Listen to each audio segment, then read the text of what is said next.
Okay hi. आज का topic गिन फ्रेमवर्क में हम देखेंगे rest API HTTP post method. Okay, तो हमें अभी रेस्ट एपीआई सीख रहे हैं, इसके अंदर हमने गेट मेथड के बारे में देखा है। अभी हम देखेंगे पोस्ट मेथड के बारे में किस तरीके से। तो पहले हम थ्योरी देखेंगे, उसके बाद हम प्रैक्टिकली करके देखेंगे सारी चीज़ें किस तरीके से होती है।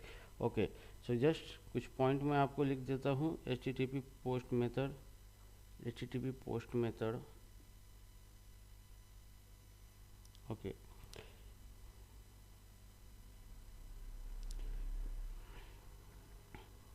The post method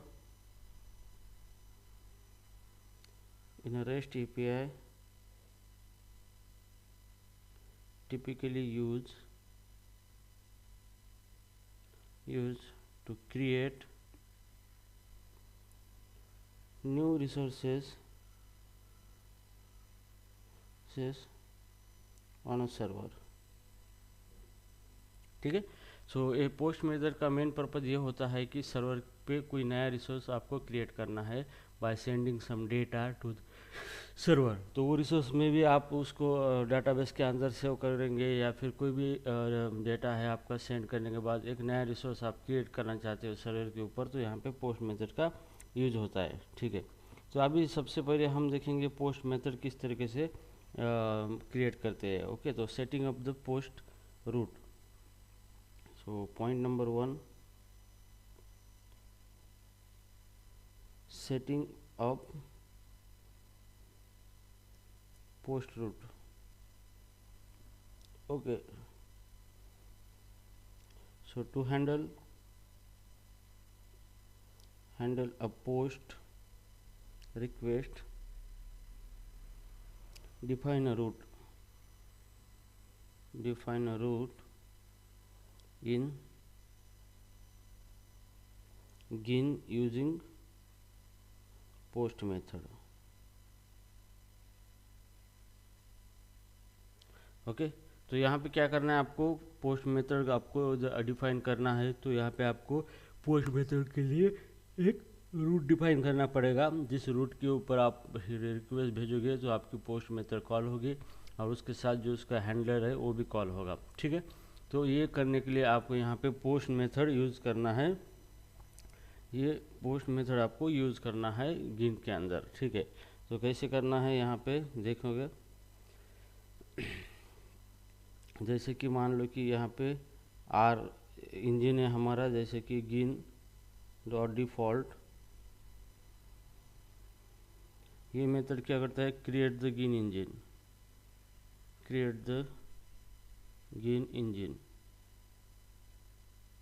ये मेथड गिन इंजन क्रिएट करता है, इसका यूज करके हम रूट वगैरह डिफाइन कर सकते हैं। ठीक है, so now R dot post, यहाँ पे पोस्ट मेथड है, और यहाँ पे आपको रूट डिफाइन करना है रूट, और यहाँ पे आपको देना है हैंडलर। ओके, उस रूट पे ये हैंडलर काम करेगा। और फाइनली आर डॉट रन, और यहाँ पे पोर्ट नंबर 8080 पे हमें रन करना है। ओके, तो यहाँ पे स्टार्ट द सर्वर। ओके, तो सिंपली ये स्टेप हमें करना है। तो यहाँ पे ये क्या होता है, पोस्ट रिक्वेस्ट मेथड यहाँ पे बनती है। ओके, तो ये जो है post method to create a new resource on a server. ठीक है, तो सर्वर पे न्यू रिसोर्स क्रिएट करने के लिए आप पोस्ट मेथड का इस्तेमाल करते हो। Okay, so here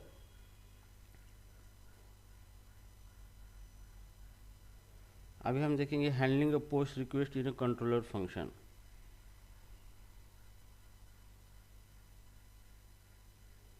handling post request in controller function.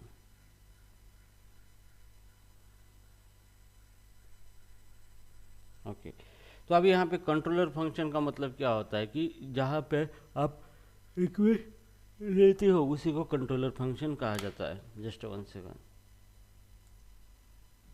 Okay, तो handling post request in a controller function. तो कंट्रोलर फंक्शन का मतलब ये होता है कि जैसे हमने एमयू से आपको पढ़ाया था कि जहाँ से कहीं से रिक्वेस्ट ली जाती है वो कंट्रोलर फंक्शन होता है। ओके, तो कंट्रोलर फंक्शन किस तरीके से हम बना सकते हैं फॉर पोस्ट रिक्वेस्ट, अभी हम देखेंगे यहाँ पे।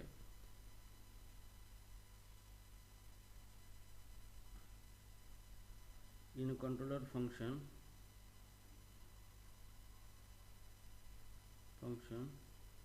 you can define how server should handle incoming post request।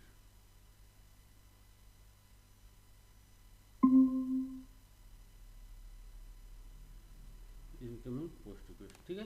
तो ये अभी हम देखेंगे कि पोस्ट रिक्वेस्ट किस तरीके से सर्वर हैंडल करता है। ओके, तो हैंडलिंग द पोस्ट रिक्वेस्ट ये कंट्रोलर फंक्शन। तो यहाँ पे जैसे भी हमें कोई पोस्ट रिक्वेस्ट क्रिएट करनी है तो हमें पहले रूट डिफाइन करना पड़ता है for create a post request.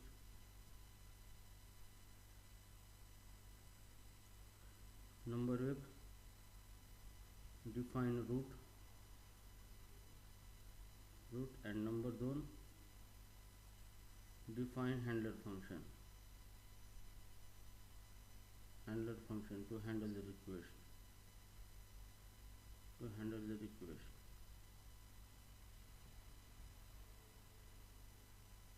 Okay, तो यहाँ पे दो चीज़ें आपको करनी पड़ती है, एक रूट डिफाइन करना पड़ता है किस रूट को रिक्वेस्ट भेज रहे हो आप, और सेकंड जो चीज़ है यहाँ पे सेकंड ये है कि जो रूट आप कॉल कर रहे हैं उस रूट के ऊपर कौन सा फंक्शन कॉल होने वाला है ताकि वो रिक्वेस्ट को हैंडल कर सके, ठीक है।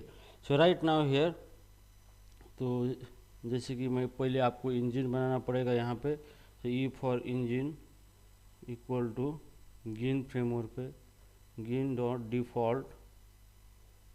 Default. Okay, this will create the gin engine. Okay, now e dot post method है पोस्ट, और यहाँ पे रूट देना है जैसे slash registration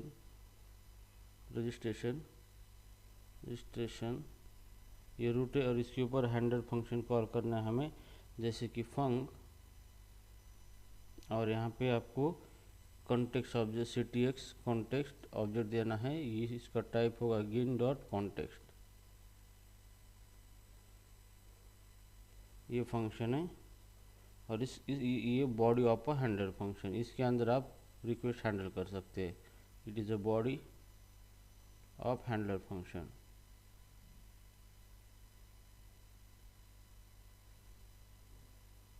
You can handle your request।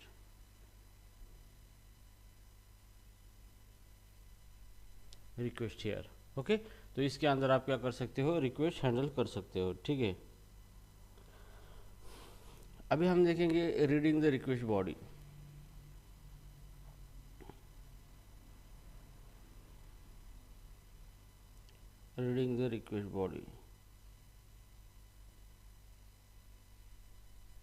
Okay, तो अभी यहाँ पे रीडिंग रिक्वेस्ट बॉडी का यहाँ पे रिक्वेस्ट बॉडी का मीनिंग मैं आपको बता देता हूँ। यहाँ पे request body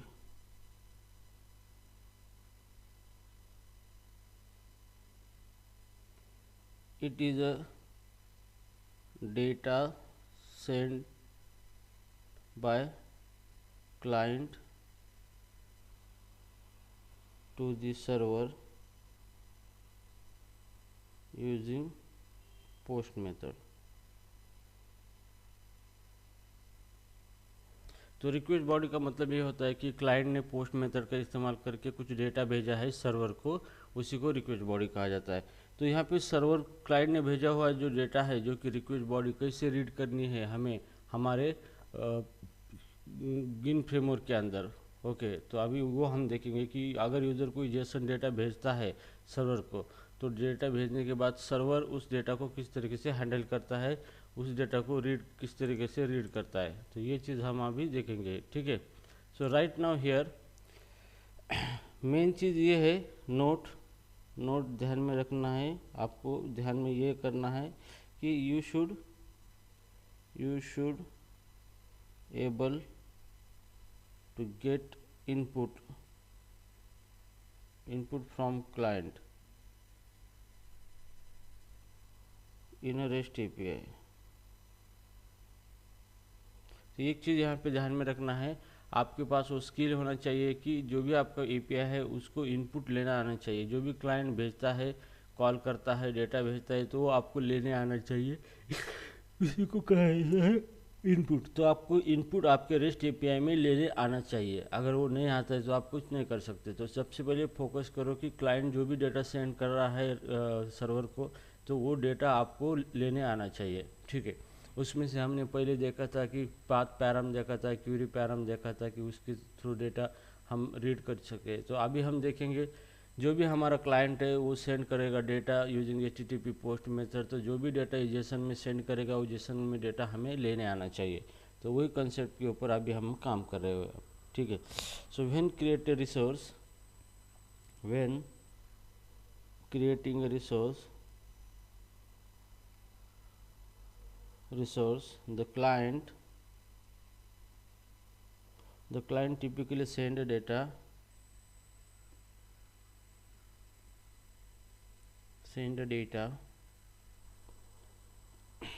in a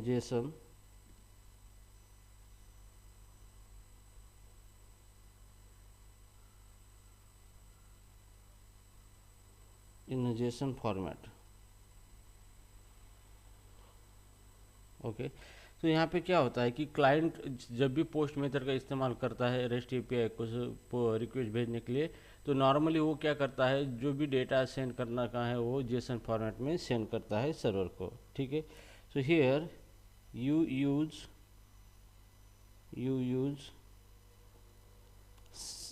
context ctx dot should bind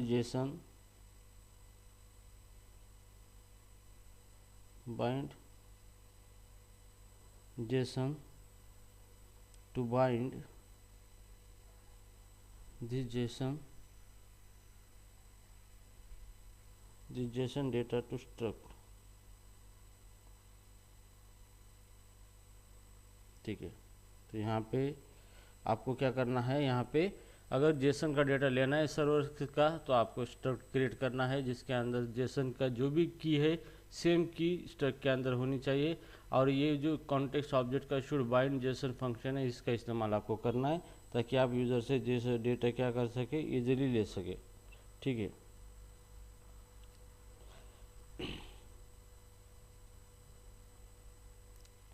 okay, so here define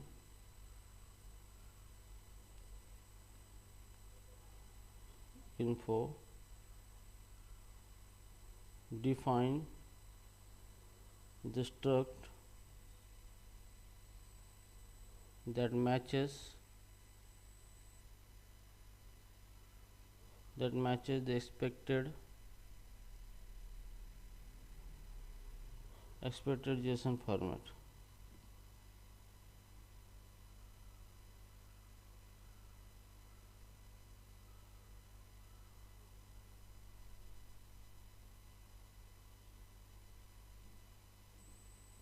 तो जेसन फॉर्मेट को मैच होने वाला स्ट्रक्ट आपको क्या करना है, डिफाइन करना है। ठीक है, सो मान लो कोई क्लाइंट है, यहाँ पे एग्जांपल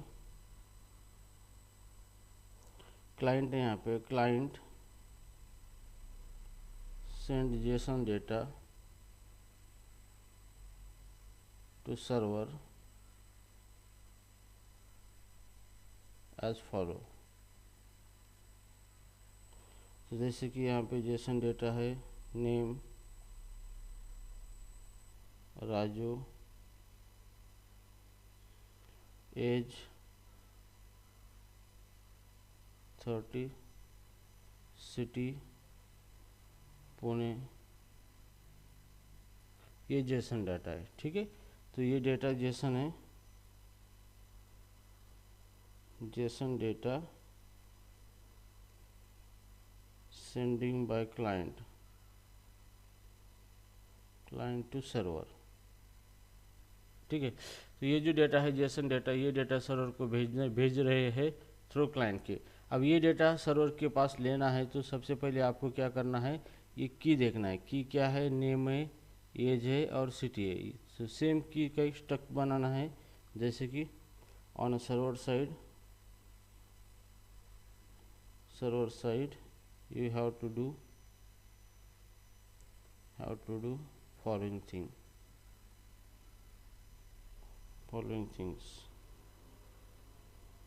Number 1, define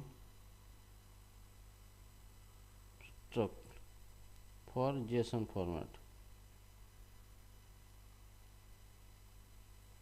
ठीक है, तो सबसे पहले आपको एक स्ट्रक्ट क्रिएट करना है, जैसे कि यहाँ पे टाइप, स्ट्रक्ट का नाम एम्प्लॉय है और ये है स्ट्रक्ट।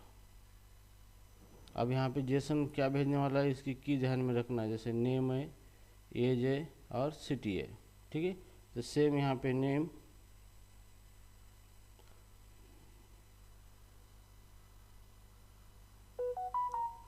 यहाँ पे नेम स्ट्रिंग फॉर्मेट में है। उसके बाद एज है, ये भी स्ट्रिंग फॉर्मेट में है, सॉरी इंटीजर फॉर्मेट में है। और यहाँ पे सिटी है, ये स्ट्रिंग फॉर्मेट में। ओके, अभी आपने यहाँ पे क्या किया है, यहाँ पे स्मॉल में नेम है, यहाँ पे कैपिटल नेम दे दिए। अभी आपको जेसन में बाइंड करना है तो आप इस तरीके से बाइंड कर सकते हो, बैकटिक जेसन कुलन, और इसके अंदर नेम, आपको नेम मैच करना है ये नेम को। ओके, मतलब ये नेम। ठीक है, उसके बाद एज, ये नेम। ठीक है, बैकटिक क्लोज। उसके बाद जेसन टैग एज, इस तरीके से एज, इस तरीके से एज मैच होगा। उसके बाद बैकटिक जेसन, ये फील्ड को आपको बाइंड करना है सिटी से, जेसन की सिटी फील्ड से, बैकटिक क्लोज। ओके, तो ये हो गया आपका Jason struct format for JSON format.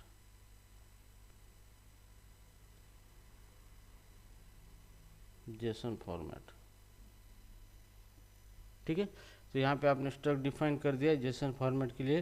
तो अभी यहाँ पे ये जो हमने जो लिखा है जेसन ये पे, तो ये क्या करेगा, ये जो हमारा जेसन है यहाँ पे क्लाइंट से आया वाला, तो ये ऑटोमेटिकली ये मैप करेगा इस नाम को मैच करके। नेम है तो नेम के अंदर नेम जाएगा, एज है तो एज के अंदर एज, और सिटी है तो सिटी के अंदर सिटी चले जाएगी।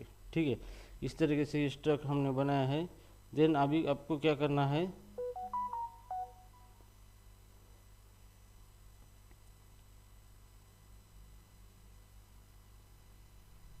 ठीक है, उसके बाद then bind the incoming JSON to this struct inside your function,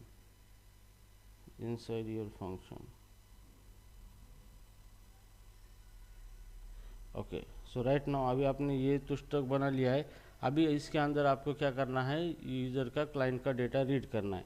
तो क्लाइंट का डेटा रीड करने के लिए सिंपल है, यहाँ पे एक इंजन बनाना है हमें। सबसे पहले गिन डॉट डिफ़ॉल्ट इंजन बन चुका है। अभी हमें पोस्ट रिक्वेस्ट डिफाइन करनी है, पोस्ट, और रूट है जैसे रूट, यहाँ पे स्लैश एम्प्लॉय EMP रूट है, और यहाँ पे हैंडलर फंक्शन है फंक, जिसके अंदर CTX कॉन्टेक्स्ट ऑब्जेक्ट है ऑफ पॉइंटर ऑफ गिन कॉन्टेक्स्ट, गिन डॉट कॉन्टेक्स्ट। ओके, अब इसके अंदर आपको क्या करना है, यहाँ पे सबसे पहले ये जो एम्प्लॉय है यहाँ पे इसका ऑब्जेक्ट बना के लेना है एम्प्लॉय का। तो एम्प्लॉय का ऑब्जेक्ट है वेयर EMP एम्प्लॉय का ऑब्जेक्ट बना के रखा है। अभी आपको क्या करना है, मेथड कॉल करनी है यहाँ पे, if error is equal to ctx dot should bind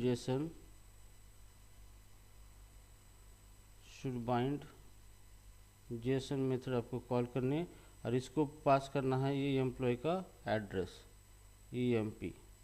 okay, employee का एड्रेस पास करना है। अब ये क्या करेगा, अगर एरर है तो एरर रिटर्न करेगा। फिर कंडीशन चेक करनी, if error not equal to, अगर नील है तो इसका मतलब यहाँ पे एरर आ चुका है। ओके, तो यहाँ पे रिस्पॉन्स भेजेंगे ctx डॉट जेसन और यहाँ पे http colon status bad request,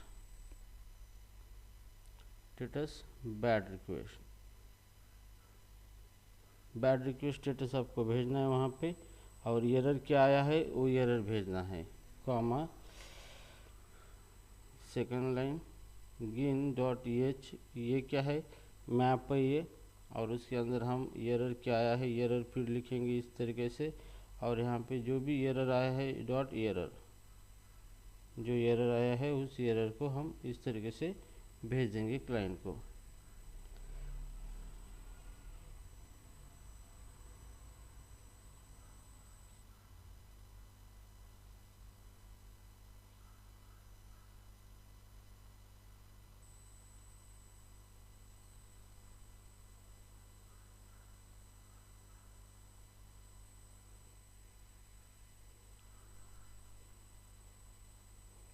okay, and now यहाँ पे हम इस तरीके से इसको रिटर्न करेंगे यहाँ से, और इफ क्लोज करेंगे। अगर नहीं है, एरर नहीं आया है, तो यहाँ पे हम क्या करेंगे, इसको c dot context ctx dot JSON method, और यहाँ पे हम देखेंगे http स्टेटस क्रिएटेड, ये स्टेटस भेज देना है उनको, और यहाँ पे मैसेज देना है गिन डॉट और यहाँ पे देना है success,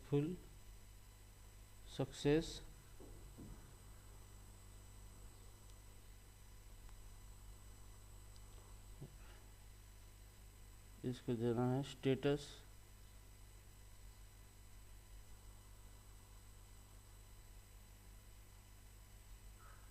success,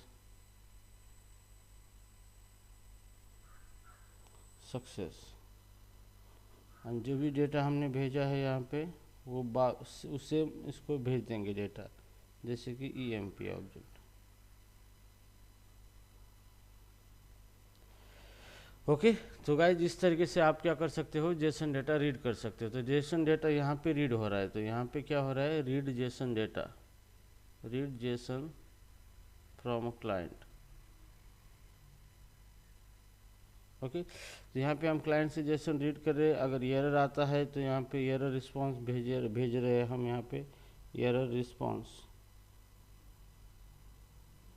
okay, error response भेज रहे, अगर एरर नहीं आया है तो यहाँ पे सक्सेस रिस्पॉन्स।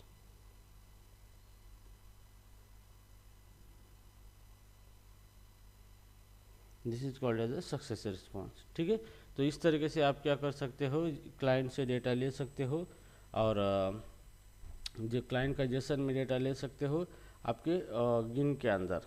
ओके, आपके रेस्ट एपीआई के अंदर। ओके,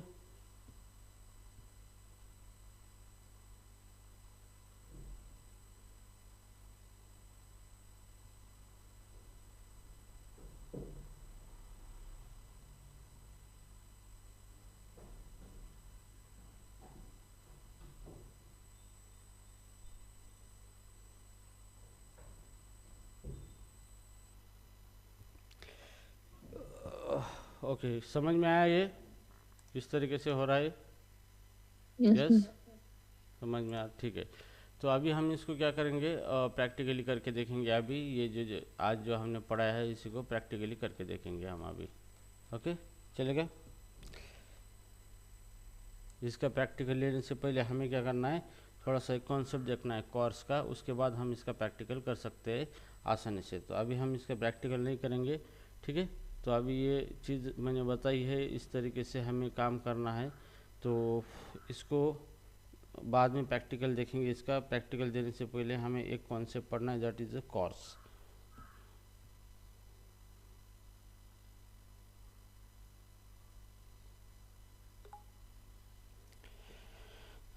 तो यहाँ पे चैप्टर है कॉर्स। इसी को कहा जाता है cross origin resource sharing.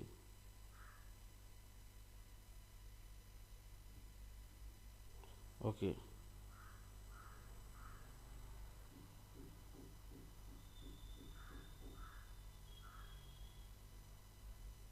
Okay. It is a browser policy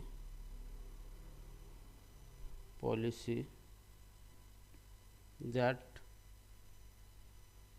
check if server permit other domain to send request.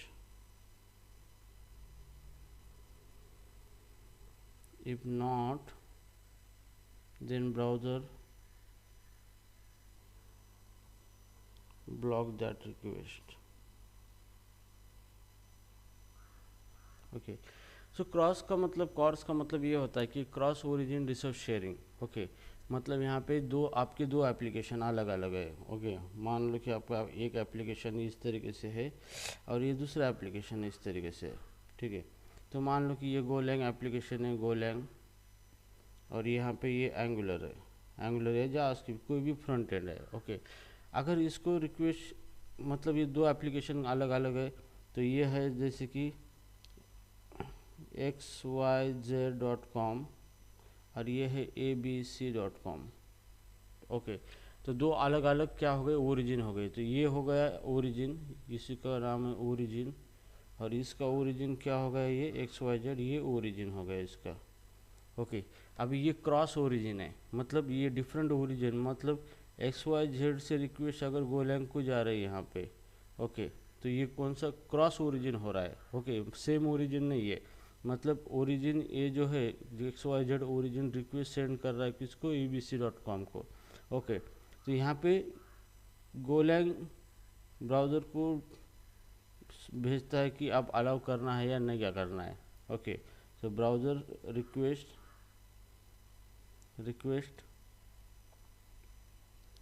Okay, browser request भेजता है पहले गोलैंग को कि ये जो दूसरा डोमेन का जो बंदा है, एप्लीकेशन आपको रिक्वेस्ट भेजना चाहता है, तो आप अलाउ करते हैं नहीं। तो ब्राउज़र फिर गोलैंग डिसाइड करेगा अलाउ करना है यस और नो।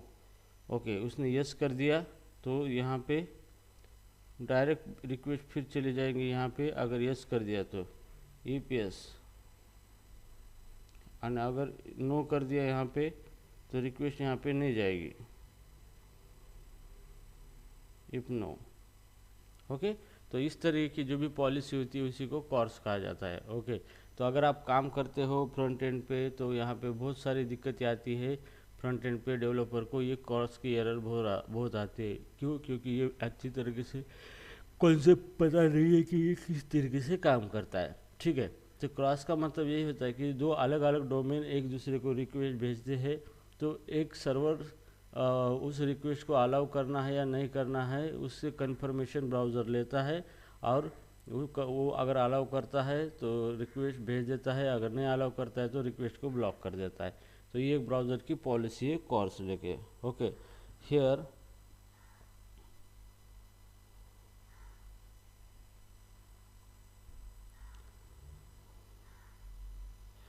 ओके, सो आपको कॉर्स कॉन्फ़िगर करना पड़ता है, क्योंकि आपका जो API है वो आप डिसाइड कर सकते हैं कि कौन सी वेबसाइट इस API को अलाउ करेगी, या फिर कौन सा ओरिजिन इसको अलाउ कर सकता है, या फिर सब इसको अलाउ कर सकते हैं, ये आप डिसाइड कर सकते हैं, ये कॉन्फ़िगर कर सकते हैं। ओके, सो नाउ यहाँ पे कुछ पॉइंट है, वाई कॉन्फ़िगर कॉर्स इन गिन। कॉर्स क्यों कॉन्फ़िगर करना है, क्योंकि कॉर्स कर कॉन्फ़िगर करने की ज़रूरत क्या है, ठीक है। So number 1, security. Security purpose के लिए CORS setting control, course setting controls which domain can interact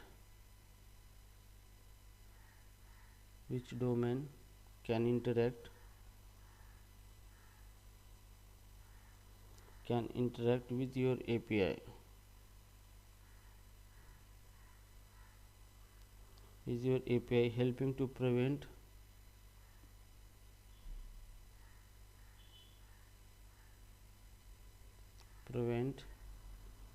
unauthorized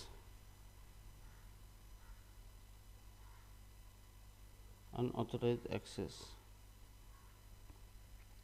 तो यहाँ पे कॉर्स जो होता है क्रॉस ओरिजिन रिसोर्स शेयरिंग, तो इसका एक मेन पर्पज़ होता है सिक्योरिटी के लिए। मतलब यहाँ पे हम कॉर्स को कोई भी कर सकते हैं कि कौन सा डोमेन हमारे कॉर्स को एक्सेस करेगा या फिर कौन सा नहीं करेगा। तो इससे हम प्रिवेंट कर सकते हैं अनऑथराइज एक्सेस, मतलब जिसको अथॉरिटी नहीं है तो वो हमारे रिसोर्स को एक्सेस नहीं करेगा। हमारे जो रिक्वेस्ट है हमें भेजेगा, लेकिन रिक्वेस्ट हम उसकी फुलफ़िल नहीं करेंगे।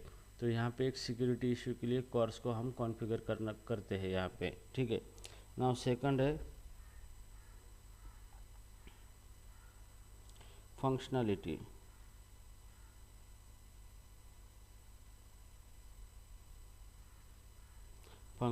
By setting course headers,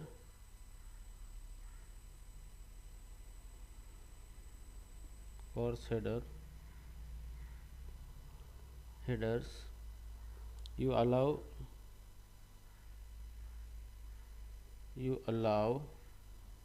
legitimate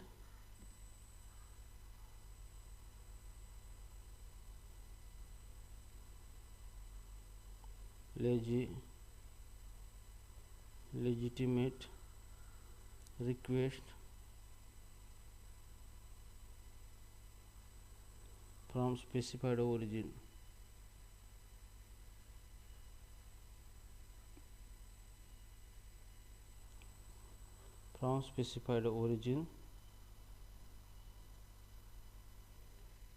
It useful when front end and back end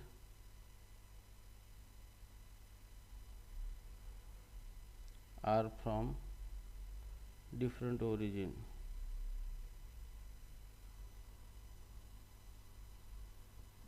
ठीक है। तो इस सेकंड इसका पर्पज़ ये है फंक्शनैलिटी के लिए।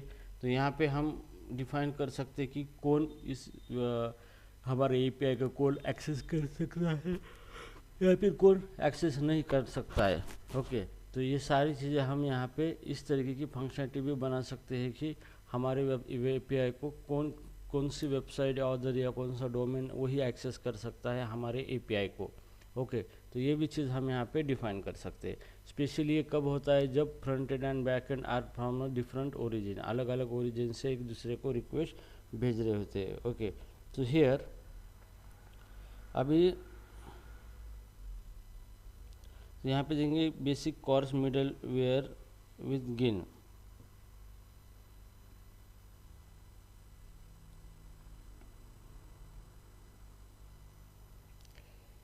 तो पहले हम मिडल वेयर के बारे में नहीं देखेंगे, हम कॉस रिक्वेस्ट अलाउ कैसे करना है ये देखेंगे, ठीक है। तो अभी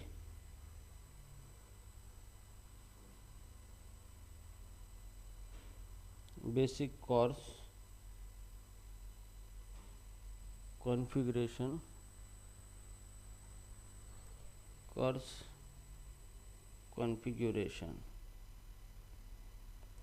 अगर आपको किसी एपीआई को अलाउ करना है तो आपको यहाँ पे कोर्स कॉन्फ़िगरेशन यहाँ पे करना पड़ता है। ओके, तो इसके लिए आपको कुछ नहीं करना है, कॉन्टेक्स्ट ऑब्जेक्ट लेके कुछ हेडर सेट करने हैं बस। तो यहाँ पे आपका CTX कॉन्टेक्स्ट ऑब्जेक्ट है, डॉट राइटर, इसका राइटर प्रॉपर्टी है, डॉट इसकी मेथड है हेडर, और इस हेडर को सेट करना है आपको, सेट हेडर। और यहाँ पे हेडर लिखना है access control access control allow origin comma, इसकी वैल्यू अगर आप स्टार देते हो तो इसका मतलब कोई भी इस एपीआई को एक्सेस कर सकता है। Anybody can access API. So access control allow origin header जब आप सेट करते हो सर्वर के एपीआई के अंदर, तो इस एपीआई को कोई भी एक्सेस कर सकता है, रिक्वेस्ट ब्लॉक नहीं होगी। ओके, उसके बाद आपको सेम देना है, कुछ हेडर सेट करने हैं, जैसे context object dot writer dot header dot set.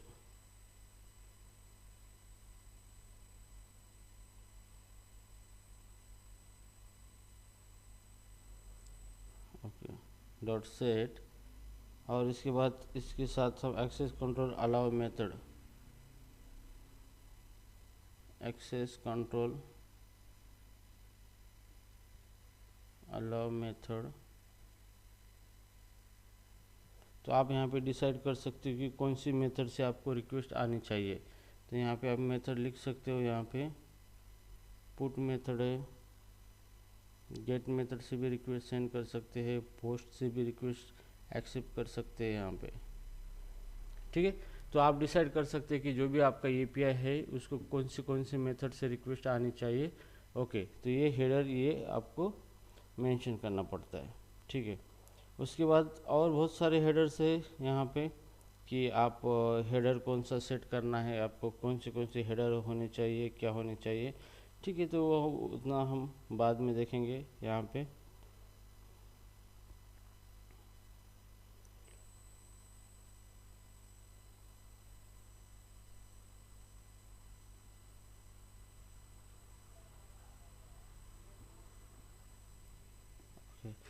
तो आपको ये जो रिक्वेस्ट जब यहाँ पे ये रिक्वेस्ट जब आएगी आपको सर्वर को, तो सर्वर ने अगर एपीआई के अंदर ये अगर कॉर्स हेडर अगर सेट किए होते हैं, ओके, तो वो रिक्वेस्ट क्या होती है, अलाउ होती है, अदरवाइज अलाउ नहीं होती है।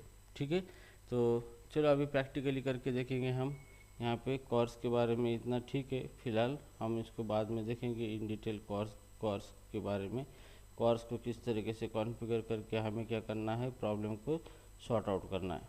ठीक है, तो अभी प्रैक्टिकल देखेंगे इसका।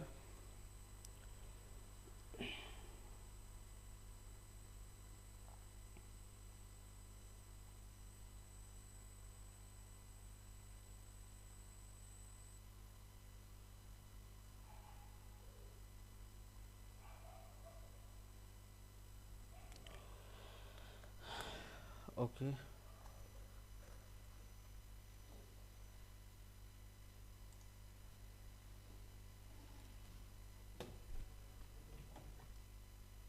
सबसे पहले हम क्लाइंट साइड बना के लेंगे। क्लाइंट साइड में क्या डेटा हमें सेंड करना है यहाँ पे। ठीक है, तो यहाँ पे मेरा जावास्क्रिप्ट का ऑलरेडी फोल्डर है, यहाँ पे मैं जावास्क्रिप्ट के अंदर से रिक्वेस्ट भेजना चाहता हूँ। ठीक है, सर्वर को। ठीक है, तो ये हमारा जावास्क्रिप्ट है, सेव करेंगे इसको।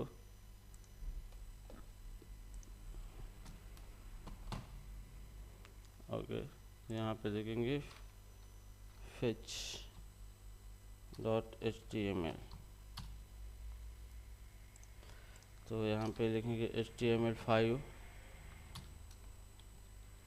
और यहाँ पे स्क्रिप्ट टैग है। ठीक है, अभी हम यहाँ पे ऑब्जेक्ट बनाएंगे कांस्टेंट एम्प्लॉय यहाँ पे, और एम्प्लॉय का ऑब्जेक्ट यहाँ पे इस तरीके से बनाएंगे हम।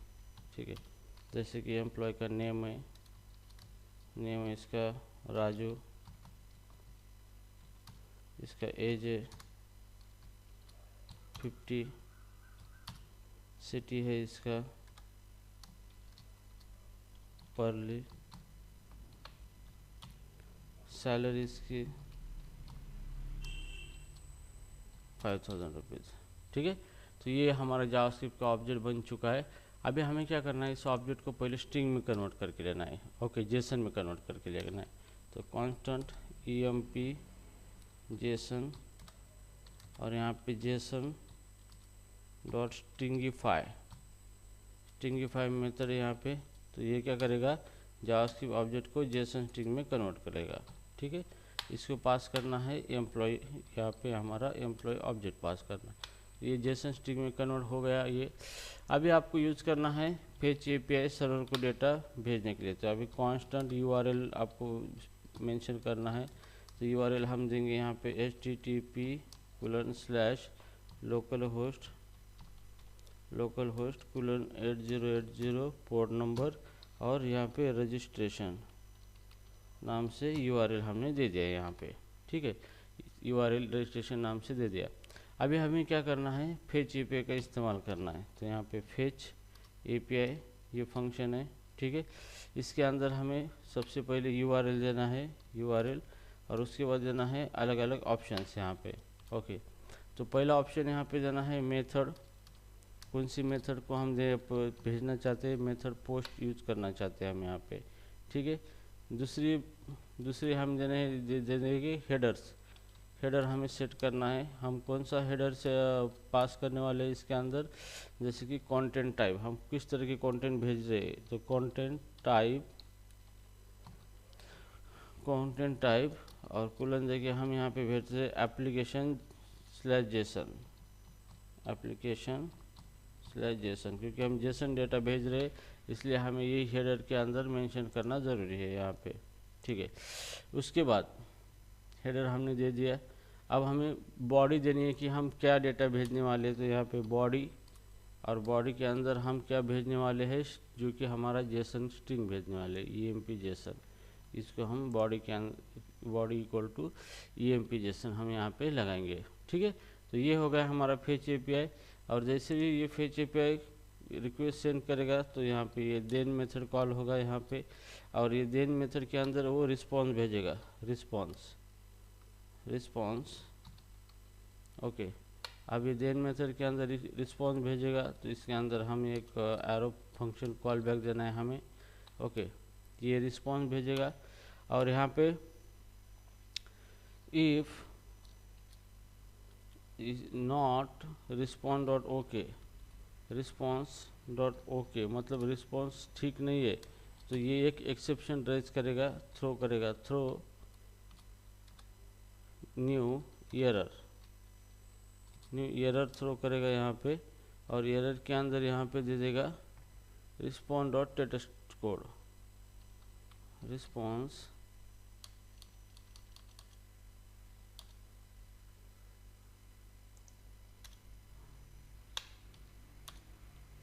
response.statuscode,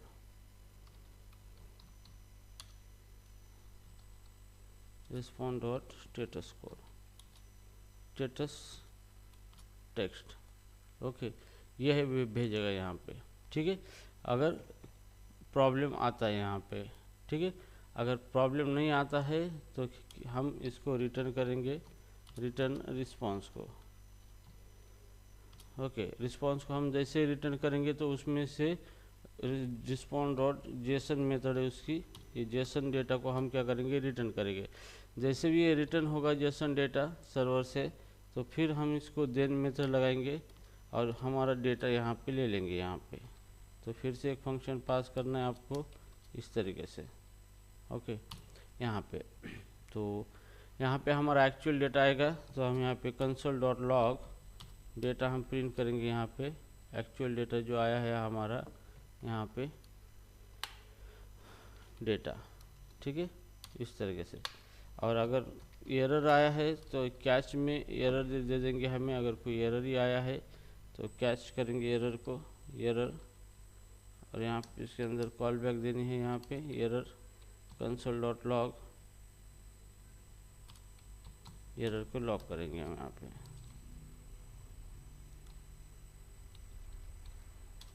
एरर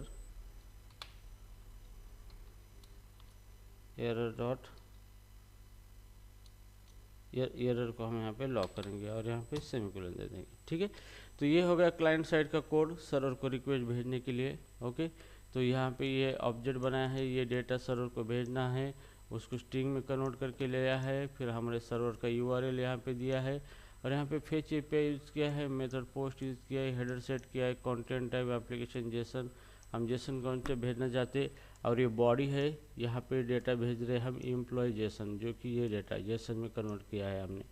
फिर जैसे भी ये रिक्वेस्ट रिस्पॉन्स आ जाएगा, रिस्पॉन्स अगर नहीं है तो यहाँ पे एक्सेप्शन थ्रो होगा, अगर रिस्पॉन्स बेस्ट प्रॉपर आया है तो रिस्पॉन्स डॉट जेसन मेथड क्या करेगा, एक रिस्पॉन्स जेसन का रिस्पॉन्स सर्वर का रिस्पॉन्स जेसन में कन्वर्ट करके आगे भेजेगा। तो आगे देन मेथड में हमने वो रिस्पॉन्स लिया है, प्रिंट किया है। अगर ये नहीं होता है, एरर आता है, तो ये रन होगा आपका, ठीक है, कंट्रोल यस। तो ये फाइल है अभी, तो इसको अगर हम रन करना चाहते हैं तो अभी देखो क्या एरर आता है। देखो अभी तो कोई हमारा यूआरएल वगैरह डिसाइड नहीं है अभी, तो इंस्पेक्ट करेंगे तो यहाँ पे एरर आए हैं, 2 एरर देखो। तो सबसे पहला एरर क्या आया है यहाँ पे, fetch localhost 80 registration from origin null has been blocked by CORS policy, response to preflight request does not pass access control, check no access control allow origin header. तो यहाँ पे देखो ये कॉर्स का error है, इसका मतलब ये है कि पहले रिक्वेस्ट भेजी गई थी इस यूआरएल को, लेकिन यहाँ पे यूआरएल पे हमें नल मिला है, कोई रिस्पॉन्स नहीं मिला, इसलिए आपकी रिक्वेस्ट ब्लॉक की गई है। ओके, और यहाँ पे ये फेल हो गई रिक्वेस्ट, क्यों, क्योंकि यहाँ पे ये यूआरएल अभी एग्जिस्ट है ही नहीं है, हम जिसको रिक्वेस्ट भेज रहे। अभी हमें सर्वर साइड पे ये यूआरएल पे ऊपर कोड करना है, सर्वर साइड के ऊपर, ठीक है। तो चलो अभी हम सर्वर साइड का कोड करेंगे। ये हो गई क्लाइंट साइड, अब सर्वर साइड का कोड करना है हमें पोस्ट मेथड का, ठीक है। तो हियर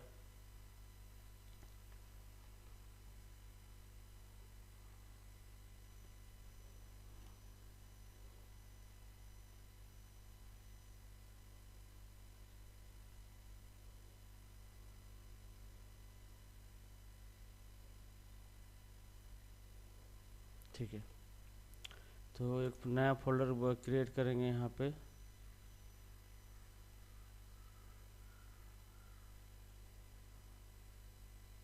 नया फोल्डर यहाँ पे क्रिएट फोल्डर गिनगॉनिक नाम से बनाएंगे यहाँ पे, और इस फोल्डर को ओपन करेंगे वीएस कोड के अंदर।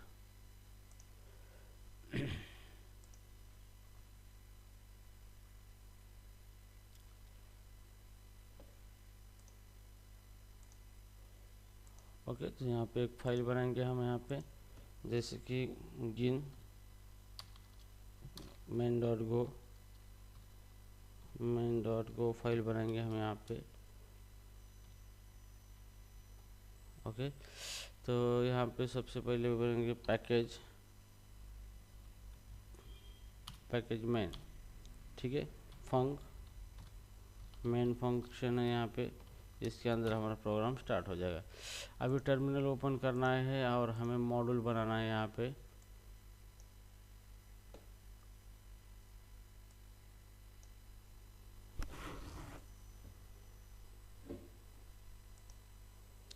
ठीक है, तो यहाँ पे गो मॉड इनिट, और जैसे हम नाम देते हैं कोड लैंग्स, ठीक है। ये मॉड्यूल हमारा बन चुका है। अभी हमें क्या करना है, यहाँ पे गिनगॉनिक इंस्टॉल करना है। तो यहाँ पे गो गेट github.com/gingonic/gin और एंटर करना है यहाँ पे, ठीक है। तो ये गिन फ्रेमवर्क हमारा डाउनलोड हो रहा है, उसके लिए लगने वाली जो डिपेंडेंसी है वो सारी डिपेंडेंसी डाउनलोड हो रही है यहाँ पे। तो आपको गिन फ्रेमवर्क को डाउनलोड करना है आपके करंट प्रोजेक्ट के अंदर।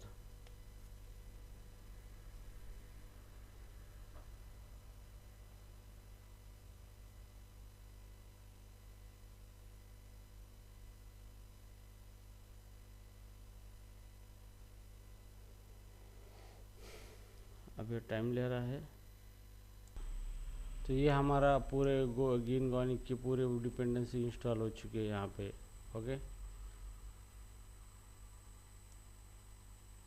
ओके, यहाँ पे सम फाइल आ चुकी है, इसके अंदर पूरी डिपेंडेंसी है यहाँ पे तो हमारा काम अभी हो गया है। ठीक है, अभी हमें क्या करना है, गिन का अभी इंजन बनाना है। ओके, इंजन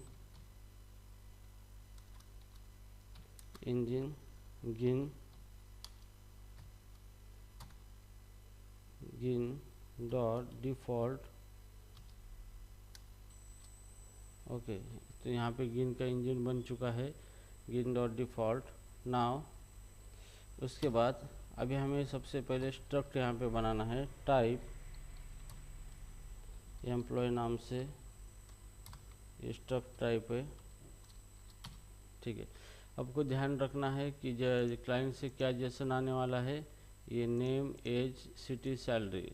ओके, तो जैसे इसी डेटा को हम यहाँ पे लेंगे, यहाँ पे नेम है तो नेम हम यहाँ पे कैपिटल नेम लगाएंगे, एज कैपिटल लगाएंगे, सिटी कैपिटल लगाएंगे, सैलरी कैपिटल लगाएंगे, और यहाँ पे इसका डेटा टाइप लिखना है हमें, स्ट्रिंग इंटीजर। यहाँ पे कॉमा भी कुछ नहीं है, ये स्ट्रिंग है, और ये जो है ये सैलरी इंटीजर है। ठीक है, तो अभी इसको हमें जेसन टैग देना है, बैकटिक के अंदर जेसन कुलन, ये मैच करना है, नेम को बाइंड करना है ये। उसके बाद बैकटिक देना है, जेसन कुलन, ये बाइंड करना है एज को। ठीक है, एज वाली फील्ड इससे बाइंड होगी। उसके बाद जेसन कुलन, उसके बाद देना है सिटी, ये सिटी वाली फील्ड इसको मैच करनी है। उसके बाद है बैकटिक जेसन कुलन सैलरी, ये सैलरी वाली फील्ड इसको मैच करनी है। ठीक है, तो ये स्ट्रक्ट आपने बना लिया है। अब स्ट्रक्ट का आपको ऑब्जेक्ट बना के लेना है, तो यहाँ पे var emp employee. Okay, object बना के लिया है आपने यहाँ पे। अभी आपको क्या करना है, यहाँ पे हमने जो देखा था थ्योरी में, तो अभी हम यहाँ पे बाइंड करेंगे। तो यहाँ पे एरर कुलन इज इक्वल टू, अभी हमारा यहाँ पे कॉन्टेक्स्ट ऑब्जेक्ट के अंदर हमें लिखना है, तो यहाँ पे ये सारी चीज़ें इसके अंदर आनी चाहिए। ओके, जैसे इंजन है हमारा, इंजन डॉट पोस्ट मेथड है, पोस्ट मेथड के अंदर सारी चीज़ें आनी चाहिए। तो रजिस्ट्रेशन हमारा कौन सा यूआरएल हमने यहाँ पे कॉल किया था, सेम वही यूआरएल, यहाँ पे ये यूआरएल हमने कॉल किया था, दिस वन। ओके, ये यूआरएल, तो यहाँ यूआरएल कॉल करना है स्लैश देके। ओके, और उसके आगे हमें हैंडलर फंक्शन देना है, फंक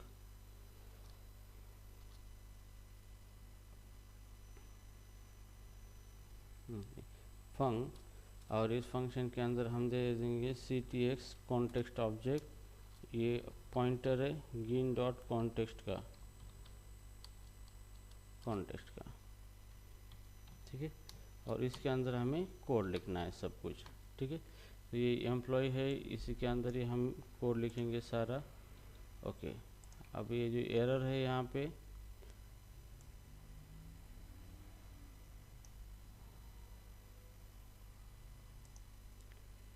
हाँ, अब एरर है हमारे ctx context dot should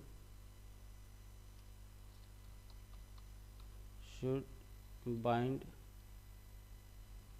with Jason, should bind Jason है यहाँ पे, शुड बाइंड जेसन मेथड। ठीक है, ये मेथड है, इसको आपको अभी जेसन बाइंड करना है, किसको, ये हमने ऑब्जेक्ट यहाँ पे डिक्लेयर किया एम्प्लॉय, उसका एड्रेस पास करना है emp। ठीक है, इतना करने के बाद क्या होगा, डायरेक्टली जो जेसन है, जेसन ये मैप होगा ये स्ट्रक्ट के अंदर, नेम के अंदर नेम चला जाएगा, ये इसके अंदर ये सिटी और सैलरी। ओके, ये आ गया, तो हम इसको इफ चेक करेंगे, एरर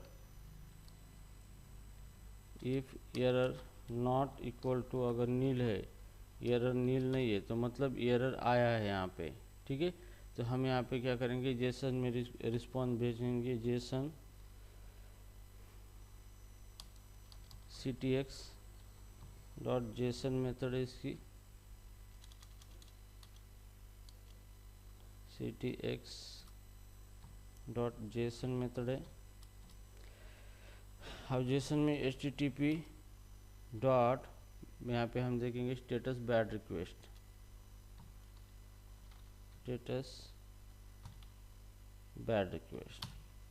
ठीक है, और अभी इसके बाद हम क्या करने वाले हैं, गिन डॉट एच यहाँ पे एक मैप देने वाले हैं यहाँ पे, और स्टेटस यहाँ पे देंगे हम एरर, क्या एरर आया है error,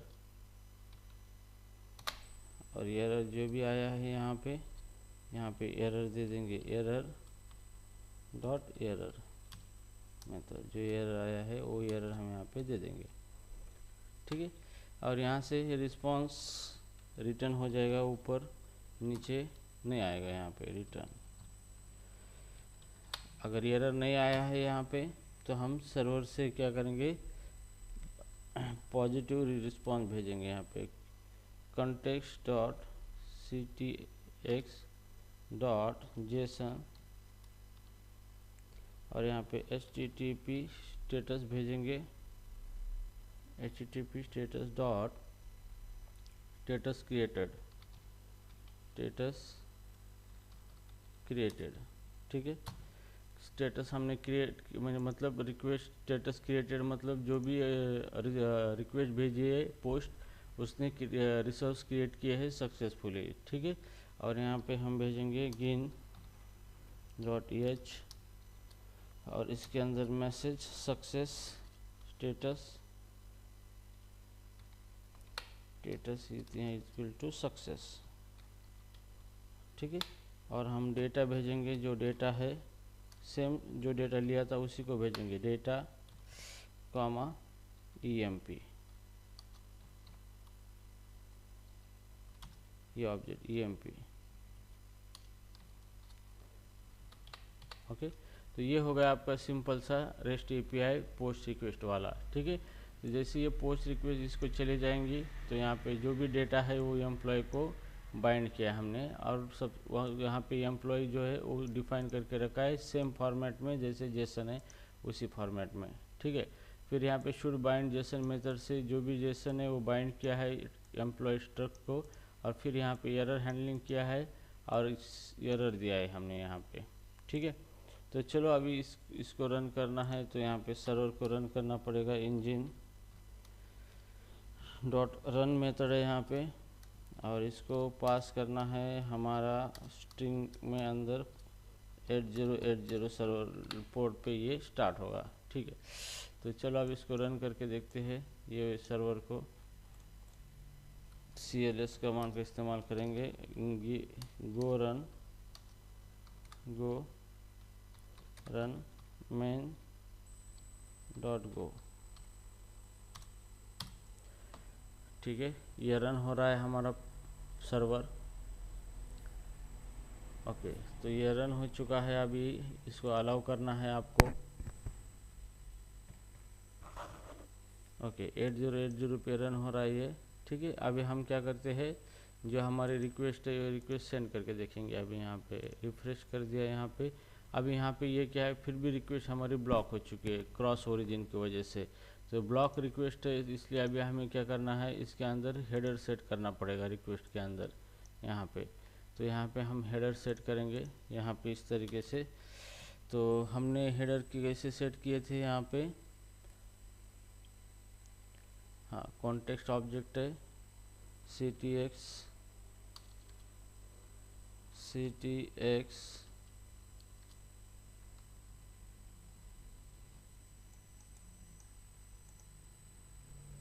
ctx dot writer dot header dot set header dot set, और यहाँ पे header allow access control control allow origin, access control allow origin, और यहाँ पे उसकी वैल्यू हम लिखेंगे स्टार, म्हणजे एपीआई कोई भी ओरिजिन इसको एक्सेस कर सकता है। ठीक है, तो यहाँ पे ये शेडर हमने सेट कर दिया है इसको। अब देखते हैं, इसको फिर से रन करना पड़ेगा हमें। यहाँ पे कंट्रोल सी और फिर से सर्वर को स्टार्ट करना पड़ेगा। गो रन मेन डॉट गो।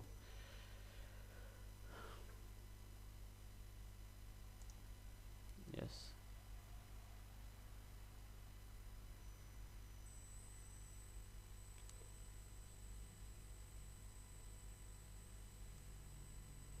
ओके। सो राइट नाउ हम इसको रिक्वेस्ट भेजेंगे अभी। तो यहाँ पर भी रिक्वेस्ट ब्लॉक हो चुकी है हमारी। From original has been blocked policy preflight request यहाँ पे। ठीक है, तो यहाँ पे आपको थोड़ा मिडल वेयर का कंसेप्ट सीखना पड़ेगा, क्योंकि मिडल वेयर के ज़रिए ये हो सकता है। यहाँ पे रिक्वेस्ट तो ब्लॉक हो रही है यहाँ पे। ओके, तो राइडर से access control allow origin star यहाँ पे दिया है, और कुछ हेडर्स दे देंगे हम। ctx dot writer dot header set, उसके बाद access control allow method, access control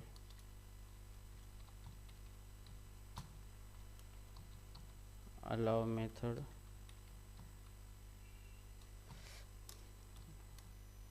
और यहाँ पे मैं लिखता हूँ पोस्ट गेट। ये दो मेथड अलाउड है यहाँ पे। ठीक है, तो फिर से इसको रन करके देखेंगे।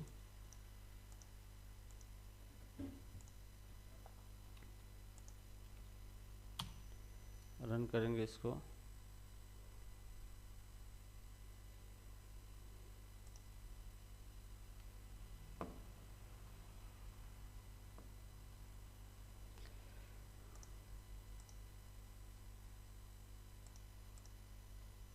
और इसको रिफ्रेश करके देखेंगे, तो फिर भी ये नहीं हो रहा है।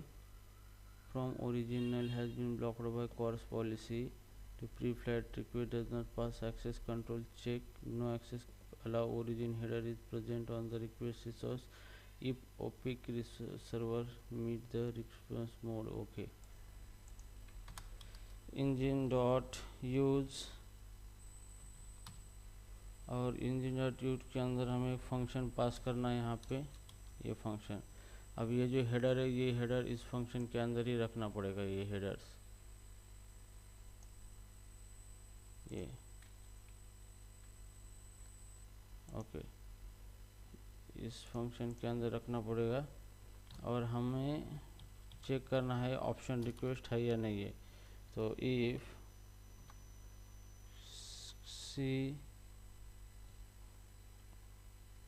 ctx context, if context dot request dot method is equal to options request अगर है तो इसको रिस्पॉन्स भेजना है ctx dot abort with status, abort with status, और status यहाँ पे देना है http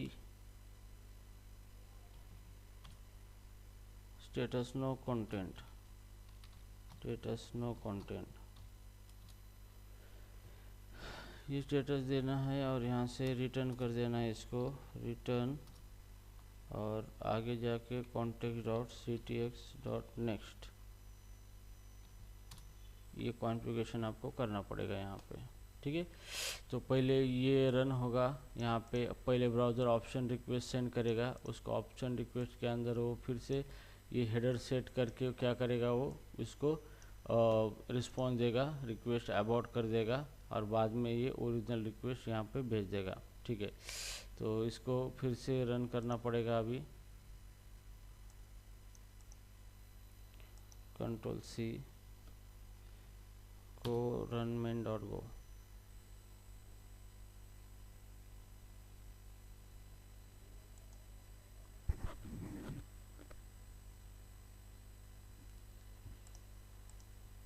और जैसे मैं इसको रन करूँगा तो अभी फिर भी इसने रिक्वेस्ट ब्लॉक करके रखा है। From original has been blocked by CORS policy, request header failed, content type is not allowed, access control allow header in preflight request. Okay, तो अभी इसका मतलब कहना ये है कि हेडर भी आपको इसके अंदर लिखना पड़ेगा। सो एक्सेस कंट्रोल अलाउ हेडर्स, ये हेडर भी इसके अंदर लिखना पड़ेगा आपको। हमने हेडर नहीं लिखे हैं, किस कौन से हेडर को वो अलाउ करेगा, तो वो हेडर भी हमें लिखने हैं यहाँ पे।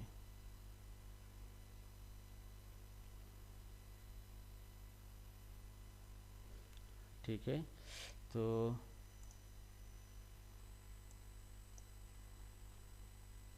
यहाँ पे सेट हेडर, Ctrl+C,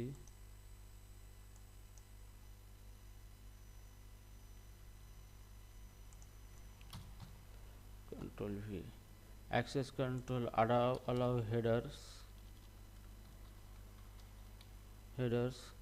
और हेडर्स हम कौन से हेडर अलाउ करने वाले हैं, कंटेंट टाइप,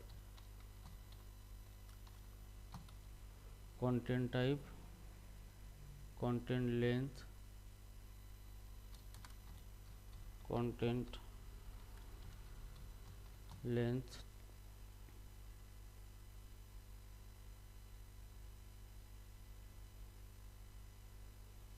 ठीक है, ये हेडर हमने यहाँ पे रख दिया है। अभी देखते हैं रिक्वेस्ट, अब इसको फिर से स्टॉप करके स्टार्ट करना पड़ेगा। Ctrl+C, रन main.go फाइल, ये स्टार्ट हो गया सर्वर हमारा। अब इसको रिफ्रेश करके देखते हैं तो देखो यहाँ पे रिक्वेस्ट सक्सेसफुल, हमारी रिक्वेस्ट गई है और सर्वर से डेटा यहाँ पे आया, स्टेटस सक्सेस, और डेटा जो है एज 50, परली राजू 5000 रुपीज़। तो ये डेटा सर्वर से हमने सर्वर को सच डेटा भेजा है और सर्वर ने रिस्पांस के फॉर्म में डेटा हमें दे दिया है। तो यहाँ पे एक चीज़ यही होती है कि जब आप सर्वर साइड पे काम करते तो आपको क्रॉस अलग अलग फ्रंट एंड से रिक्वेस्ट आती है एपीआई को, तो आपको ये कॉन्फ़िगरेशन सेट करना पड़ता है सबसे पहले। ओके, ये कॉन्फ़िगरेशन, तो ये कॉन्फ़िगरेशन सेट करने के बाद ही आप रिक्वेस्ट अलाउ कर सकते हो। तो आपको सबसे पहले ये हेडर सेट करने पड़ते हैं कि किस ओरिजिन को अलाउ करना है, कौन सी मेथड है, कौन से हेडर्स अलाउ करना है, और रिक्वेस्ट चेक करना है। अगर ऑप्शन रिक्वेस्ट है तो उसके रिगार्डिंग रिस्पॉन्स भेजना है उसको, और फिर जाके आपका ये ओरिजिनल कोड आपका एग्जीक्यूट हो सकता है। ठीक है, तो गाइज इस तरीके से आपने यहाँ पे आज सीखा है कि किस तरीके से जेसन डेटा हम सेंड कर सकते हैं सर्वर को, और सर्वर को डेटा सेंड करने के बाद किस तरीके से उस डेटा को हम एक्सेस कर सकते हैं हमारे रेस्ट एपीआई के अंदर फॉर फर्दर ऑपरेशन के लिए। ओके, तो गाइज एनी डाउट, किसी को कोई प्रॉब्लम है यहाँ पे? Yes, no sir.